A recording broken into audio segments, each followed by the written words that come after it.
নমস্কাৰ মৰমৰ ছাত্ৰ ছাত্ৰীসকল তোমালোক সকলোকে তোমালোকৰ এই ইউটিউব চেনেল ষ্টাডি কৰ্ণাৰ আছামলৈ স্বাগতম জনাইছোঁ।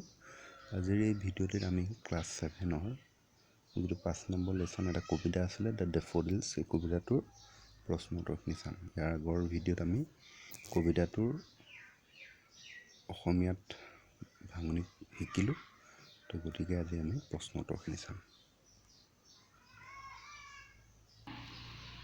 প্ৰথমটো প্ৰশ্ন আছে, এইটো চোৱা তোমালোকে, এইটো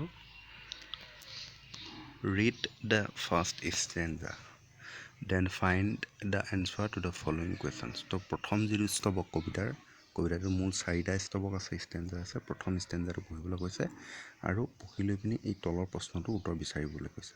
প্ৰশ্নটো আছে, with what does the poet William Wordsworth compare himself. কবি উইলিয়াম ৱৰ্ডছৱৰ্থে নিজকে কিহৰ লগত তুলনা কৰিছে?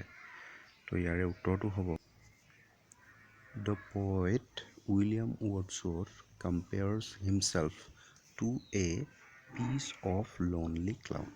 তো কবি উইলিয়াম ৱৰ্ডছৱৰ্থে নিজকে এটুকুৰা অকলশৰীয়া ডাৱৰৰ লগত তুলনা কৰিছে। তো আনচাৰটো ক'লো কি বুলি, the poet William Wordsworth compares himself to a piece of lonely cloud.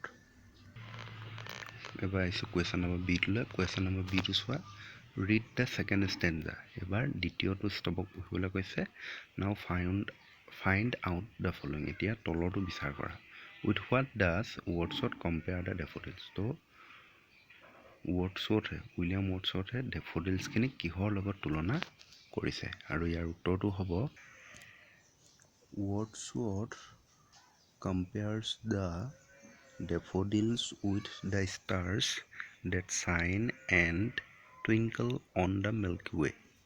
তো আনচাৰটো ক'লো কি বুলি, যে Wordsworth compares the daffodils with stars that shine and twinkle on the Milky Way. তো ৱৰ্ডছৱৰ্থে ডেফোডিলখিনিক তৰাবোৰৰ লগত তুলনা কৰিছে, যিবোৰ তৰাই আকাশগংগাত জিকমিকাই তিৰবিৰাই থাকে। কুৱেশ্যন নম্বৰ চিটো আছে, read and recite the third stanza. Now find out what Wordsworth means by Jocund company from the option below. তো থাৰ্ড ষ্টেঞ্জাটো পঢ়িবলৈ কৈছে, তাৰপিছত নাও ফাইণ্ড আউট, আৰু এতিয়া বিচাৰি উলিয়াবলৈ কৈছে what Wordsworth means by Jocund company from the option below. কবিয়ে যি জকাণ্ড কোম্পানী বুলি কৈছে, এই জকাণ্ড শব্দটোৰ অৰ্থ কি তলত উল্লেখ কৰিছে, তাৰে পৰা বাছি উলিয়াবলৈ কৈছে। তো ইয়াত প্ৰথম অপশ্যনটো আছে হেপী এণ্ড চিৰফুল, দ্বিতীয়ত আছে টকটিভ, 3 নম্বৰত আছে কোৱাইট এণ্ড ছেড। তো হেপী আৰু চিৰফুল, হেপী এণ্ড চিৰফুল মানে খুব আনন্দ। তাৰপিছত 2 নম্বৰ যিটো টকটিভ আছে, টকটিভ মানে যি মানুহে খুব কথা বেছিকৈ কয়, সেইটোক টকটিভ বুলি কয়, ঠিক আছে, চাটাৰ বক্স বুলি কয়। তাৰপিছত 3 নম্বৰ যিটো কোৱাইট এণ্ড ছেড, তাৰমানে শান্ত আৰু খুব দুখ, সেইটো বুজাইছে। গতিকে ইয়াতে কোনটো হ'ব? জকাণ্ড মানে, এতিয়া ইয়াত যিটো অপশ্যন এ আছে হেপী এণ্ড চিৰফুল, ইয়াৰ উত্তৰটো হ'ব এইটো হেপী এণ্ড চিৰফুল, ঠিক আছে। ইয়াৰ পিছৰ কুৱেশ্যনটো চাইছোঁ, ditto, read and recite the lines. কবিতাটো এই লাইনকেইটা পঢ়িবলৈ কৈছে। লাইনবোৰ, I gazed and gazed but little thought what wealth the show' to me had brought. What does the poet mean by the word world, why does he use the word here. তো ইয়াত এই লাইনটোত যে wealth শব্দটো use কৰিছে, সেই wealth শব্দটোৰ অৰ্থ কি, আৰু why does he use the word here, আৰু এই কবিয়ে কিয় এই শব্দটো ইয়াত ব্যৱহাৰ কৰিছে। তো ইয়াৰ উত্তৰটো হ'ব, by the word wealth the poet means wealth of happiness. তাৰপিছত পেৰাগ্ৰাফ চেঞ্জ কৰি লিখিবা, the poet uses the word because he feels very happy in vacant and pensive mood remembering the scenery of the daffodils. কবিয়ে যিটো wealth শব্দটো, সেই শব্দটো অৰ্থ বুজাইছে হেপিনেছৰ কথা, সুখৰ কথা, ঠিক আছে। The poet uses the word, কবিয়ে সেই শব্দটো ব্যৱহাৰ কৰিছে কাৰণ because he feels very happy, কাৰণ তেখেতে বৰ সুখ অনুভৱ কৰে in vacant and pensive mood, যেতিয়া অকলশৰে একো নভবা আৰু দুখৰ মুহূৰ্তবোৰত remembering the scenery of the daffodils, আৰু সেই যি ডেফোডিলছৰ দৃশ্য, সেই দৃশ্য মনত পেলাই লৈ পিনি বৰ সুখ অনুভৱ কৰে। এবাৰ কুৱেশ্যন নম্বৰ ইলে আহিছোঁ। Read the last stanza of the poem and find out the following information. What happens to the poet when he lies on his couch in a sad and thoughtful mood? তো ইয়াত কৈছে read the last stanza of the poem, কবিতাটোৰ শেষৰ স্তৱকটো পঢ়া, and find out the following information, আৰু তলৰ প্ৰশ্নটোৰ উত্তৰটো বিচাৰিবলৈ কৈছে। আৰু what happens to the poet when he lies on his couch in a sad and thoughtful mood, যেতিয়া কবিয়ে অকলশৰে কোনো দুখ আৰু থটফুল মুড, কিবা চিন্তাত মগ্ন হৈ থাকে, তেতিয়া কি হয় কবি তেনেকৈ বুলি কৈছে। তো ইয়াৰ উত্তৰটো হ'ব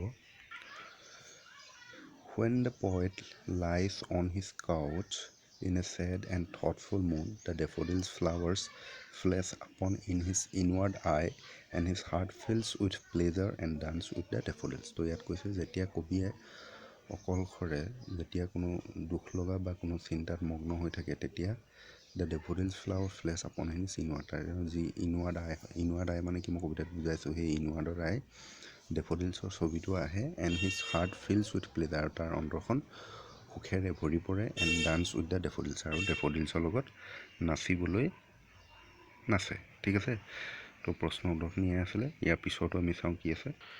ইয়াৰ পিছৰ কুৱেশ্যনটো আছে 2 নম্বৰটো, choose the correct option in each of the following question. ইয়াৰ কাৰেক্ট অপশ্যন কোনটো সেইটো বাচিবলৈ কৈছে। ঠিক আছে, এইটো আছে the poet compares himself to, কবিয়ে নিজকে কম্পেয়াৰ কৰিছিলে কি লগত, a piece of lonely cloud, a host of golden daffodils, a lake, the trees. কৈছে কবিয়ে নিজকে এটুকুৰা অকলশৰীয়া ক্লাউডৰ লগত তুলনা কৰিছিলে, নে বহুতো গল্ডেন ডেফোডিলছৰ লগত, নে এটা হ্ৰদৰ লগত, নে গছবোৰৰ লগত। তো গতিকে ইয়াৰ উত্তৰটো কোনটো হ'ব, অপশ্যন 1টো হ'ব, the a piece of lonely cloud. এই পিছৰ কুৱেশ্যনটো আমি while wandering alone the poet saw, যেতিয়া কবিয়ে অকলশৰে ঘূৰি ফুৰিছিলে তেতিয়া কি দেখিছিলে। তো ইয়াত a crowd of people, clouds floating over vales and hills, a host of golden daffodils, a lake. কোনটো আছিলে, তো গতিকে কবিয়ে যেতিয়া অকলশৰে ঘূৰি ফুৰিছিলে বহুতো গল্ডেন ডেফোডিলছ, সোণালী বৰ্ণৰ ডেফোডিলছ ফুল দেখা পাইছিলে। গতিকে এই অপশ্যন 3টো শুদ্ধ। 6 আছে the poet compares the daffodils to, কবিয়ে ডেফোডিলছক কম্পেয়াৰ কৰিছিলে, এইটো প্ৰশ্ন উত্তৰ কৈছোঁ। The stars in the milky way হ'ব 3 নম্বৰ অপশ্যনটো। ডিটো আছে the jocund company referred to is the company of, jocund company মানে কোনটো কোম্পানীৰ কথা ৰেফাৰ কৰিছে। ইয়াত দ্য ডেফোডিলছ আছে, the sparkling waves of the lake, নে the dancing daffodils and the waves of the lake, নে the stars on the milky way. তো ইয়াৰো অপশ্যন 3 নম্বৰতে হ'ব, the dancing daffodils and the waves of the lake. ডেফোডিলছখিনি আৰু যি ঢৌ আছিলে, হ্ৰদৰ ঢৌ, আৰু যি ডেফোডিলছৰ নাচ আছিল, সেই নাচৰ কথা আছে। ঠিক আছে, জোকান কোম্পানী। নেক্সট ইটো আছে the inward eye of the poet is the poet's vacant mood, thoughtful mood, imagination, bliss of solitude. যদি ইনৱাৰ্ড আই হয়, সেই ইনৱাৰ্ডটো কবিৰ কি, ভেকেণ্ট মুড, একো নভবা মুহূৰ্ত, থটফুল মুড, ভাবি থকা মুহূৰ্ত, নে কল্পনিক, ইমাজিনেশ্যন, নে ব্লিছ অফ চলিটিউড, নে চলিটিউডৰ অকলশৰীয়া সুখ। তো ইয়াত যিটো হয় এইটো ইমাজিনেশ্যন। ঠিক আছে, 3 নম্বৰতে শুদ্ধ। ইয়াৰ পিছলৈ গৈছোঁ এবাৰ কি আছে আমি 3 নম্বৰটো মিলাবলৈ দিছে, read the poem and match the following, কবিতাৰ পঢ়িবলৈ আছে, আৰু এইটো ফলোয়িংকেইটা তলৰ এইখিনি মিলাবলৈ কৈছে। The waves, the poet, a cloud, the daffodils, the poet's heart. তো ইয়াৰ হাৰ্টটো দি দিছোঁ মই। তাৰ উত্তৰখিনি আছে 1 নম্বৰ যিটো দ্য ৱেভছ আছে সেইটো হ'ব ডান্সড বিচাইড দ্য ডেফোডিলছ। 2 নম্বৰটো দ্য পয়েটটো হ'ব saw' a host of golden daffodils. 3 নম্বৰটো এই ক্লাউডটো হ'ব floated over valleys and hills.